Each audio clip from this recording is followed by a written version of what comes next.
Strategy and change management. When thinking about changing organizations, many people think purely about the process, that is, those things that will be constant from time to time, organization to organization, and circumstance to circumstance. However, it's been my experience that there needs to be additional questions to make when you're considering change that depends upon the specific circumstances of what your organization needs to do. Among these questions are, is this the right change to make? Who will organize? What will they organize? And what might the future hold?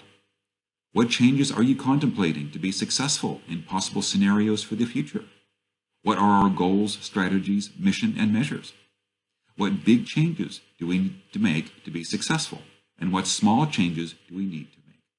How do we get people on board? And what is the detailed plan for everything? This last step is known as stakeholder analysis and project management. To help our clients, we have developed the Organized Change Strategic Planning and Change Management model. In this model, the first step is to answer what we call the framework questions. These questions are those that should be made up front to decide the course of action. Some of these include who the steering committee should be, what initial assessments should happen, deciding on the scope of change, how the steering committee will gain consensus, how do we measure implementation, and how do we ensure the success of our change effort.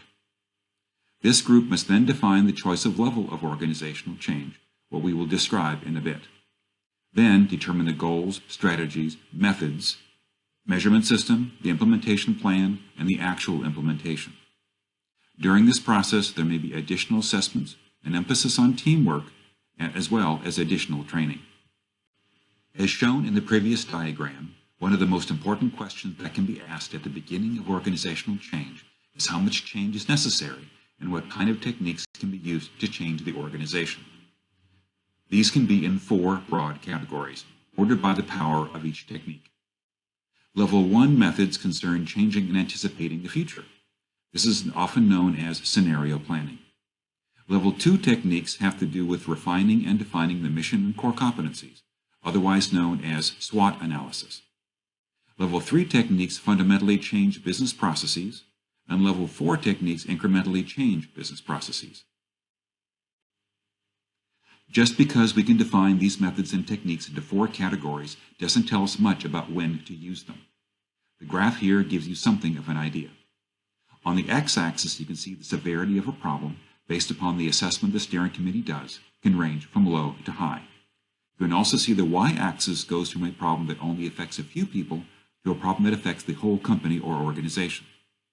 When a problem only affects a relatively few number of people and the severity of the problem is relatively low and there's relatively little urgent need for sudden change, Level 4 techniques are appropriate. Such things as hiring, firing, and training people, as well as systemic incremental change such as Six Sigma or total quality management. If the severity of the problem affects a fair proportion of the organization and it affects several groups, Level 3 changes might be necessary.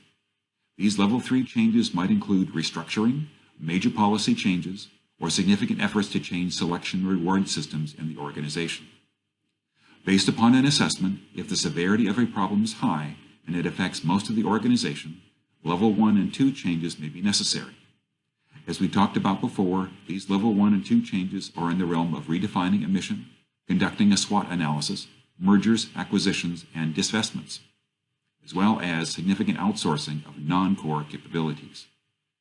These may also include the use of scenario planning that may put the current function and purpose of the organization to question, depending upon which scenario occurs.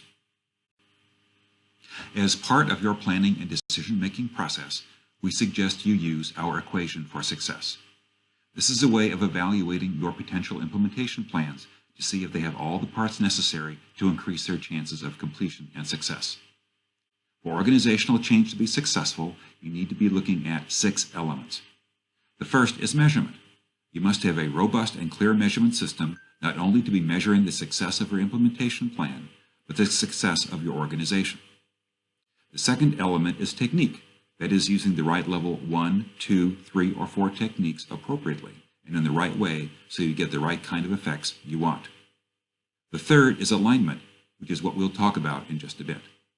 The fourth element is control. That is, do you have sufficient power and techniques necessary to actually accomplish the tasks and plans you have decided upon?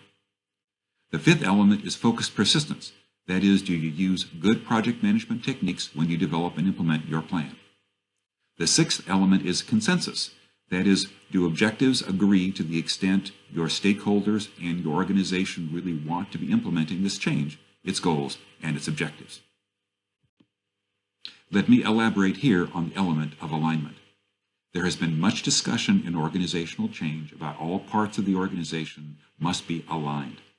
Here I'm more specific about what that might mean. The plan of action, organizational systems such as structure, information, work process, and employee selection, the change you are putting in place, and the business situations and goals all need to be reinforcing each other and pointed in the same direction. It is simply not enough to persuade people with the PowerPoint presentation that whatever change you are contemplating is important and they need to follow along. To be successful, alignment needs to be deeper than that. All elements need to be present. You can execute some elements very well, but if you ignore just one of them, you will be unlikely to be successful. These elements can compensate for each other somewhat, but all must exist for change to be implemented. For more information, please look at the various links below. It describes our model in more detail and also describes Consensus Builder, our software for helping you accomplish proper strategy and good organizational change.